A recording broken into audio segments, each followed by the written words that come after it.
Confirm the flange height and bolt alignment, check the wax or gasket size, and clear the drain pipe before seating the new toilet.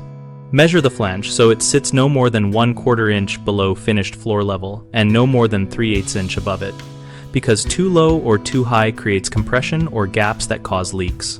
Use a straight edge and a level to confirm the flange face is parallel to the floor and that the closet bolts align with the toilet base holes.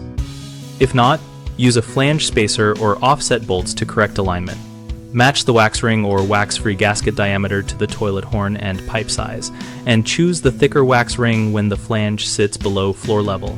For a higher flange, use a thinner ring or add flange risers. Before you bring the toilet into the room, drop a coffee cup or a purpose-made test plug into the waste opening to block sewer gases and catch small dropped parts. Then remove it just before seating the bowl. Lay out all fasteners, washers, a new flexible supply line, a torque-limiting wrench or snugging sequence, and a caulk gun for the final bead so you do not hunt for parts mid-install. If the toilet is heavy or the bathroom access tight, get a helper or use a dolly and walk through the set, sit, and tighten sequence once while dry fitting. Common mistakes include misjudging flange height, which leads to crushed wax rings or gaps causing leaks. Fix this by measuring first and using flange extenders or correct wax thickness. Another issue is crooked bolt alignment that prevents the bowl from sitting flat.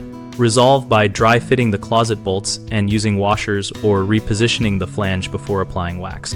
Finally, failing to block the pipe can let sewer gas into the work area or lose small parts down the drain. Prevent that by inserting a temporary plug or cup and keeping a magnet or tool handy when handling small fasteners.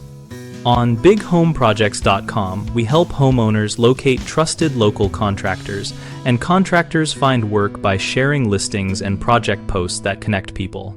We also run an active discussion community where we and others exchange tips, ask questions, and share local recommendations.